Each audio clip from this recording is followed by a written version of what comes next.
একটি বৃত্তের ব্যাস 20% বাড়ানো হলে এর ক্ষেত্রফল কত বৃদ্ধি পাবে? অপশন দেওয়া আছে 44, 24, 10, 20 বা যেটা থাকে আপনার সেভাবে করতে হবে। আমার অঙ্ক করার নিয়ম কীভাবে করা যায়, খুব সহজে কীভাবে করা যায় সেটা আপনাদের দেখাবো। এখন বৃত্তের ব্যাস কত আছে সেটা বলা নেই, শুধু বলা আছে 20% বাড়ানো হলে। তো এমন একটা সহজ সংখ্যা ধরতে হবে যেন আপনারা খুব সহজে মাথার মধ্যে ক্যালকুলেশন করে ফেলতে পারেন, কারণ সময় খুব বেশি একটা থাকে না। তো চলুন আমরা প্রথমে হচ্ছে বৃত্তের ব্যাস ধরে নিই। তো ধরি বৃত্তের ব্যাস, যদি এমসিকিউ লেখার দরকার নাই, তাহলে বৃত্তের ব্যাস আমরা বৃত্তের ব্যাস কত ধরে নেব? আমরা বৃত্তের ব্যাস ধরে নেব 10, যাতে খুব সহজে আমরা ক্যালকুলেশন করতে পারি। বৃত্তের ব্যাস 10, তাহলে ব্যাসার্ধ কত? ব্যাসার্ধ হচ্ছে 5, মানে এটা এখানে বৃত্তের ব্যাস 10 মানে কি? বৃত্তের ব্যাস হচ্ছে 2r, 2r সমান 10। এটা আপনারা জাস্ট মানে বোঝার জন্য লিখতেছি, 2r সমান 10। তাহলে r সমান কত? 2 ভাগ হলে তাহলে হচ্ছে 5। হ্যাঁ, আর ক্ষেত্রফল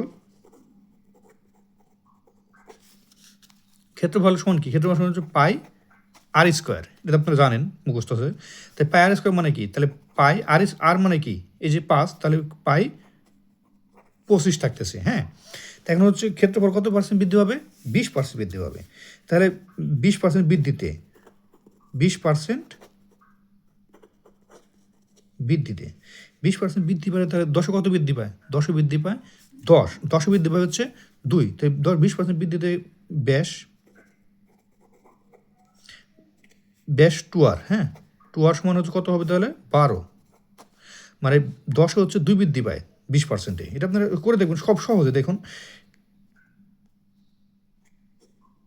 কত ধরছি আমরা? 10 এর 20%, 1 2 1 2, এখানে থাকে 1, তাহলে 2 1 2, মানে 2 বৃদ্ধি পায়। খুব সহজে অঙ্কটা বুঝতে পারবেন আপনারা। তাহলে বৃত্তের ব্যাস 2r সমান হচ্ছে 12, তাহলে ব্যাসার্ধ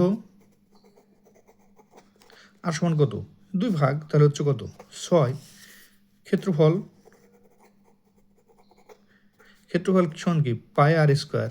পাই আর স্কোয়ার মানে কি? পাই আর হচ্ছে তাহলে 16, তাহলে 6 6 36। তাহলে এখানে ছিল হচ্ছে কত? বৃদ্ধি পাওয়ার আগে ছিল হচ্ছে এটা, এখন বৃদ্ধি পাওয়ার পর হয়ে গেল হচ্ছে এটা। তো বৃদ্ধি পেলে কত? 25 বৃদ্ধি পেলে 36 থেকে কত হতে পারে? 11। খুব সহজ, আপনারা এটা ক্যালকুলেশন করে পারতেছেন। তাহলে দেখুন 25 বৃদ্ধি পায় কত? 25 বৃদ্ধি পায় হচ্ছে 11। তাহলে 1 বৃদ্ধি পায় কত? এটা নিচে চলে যাবে, গুণ 100 বৃদ্ধি পায় কত? কারণ 100 নিচে যে কারণে 20% বাড়ানো হলে এর ক্ষেত্রফল কত বৃদ্ধি পাবে সেটাই বলছে। শতকরা কত বৃদ্ধি পাবে এটা বলা আছে কিন্তু। হ্যাঁ, তাহলে 25 বৃদ্ধি পাবে এত, তাহলে 100 বৃদ্ধি পাবে কত? 100 বৃদ্ধি পাবে হচ্ছে 4% 100,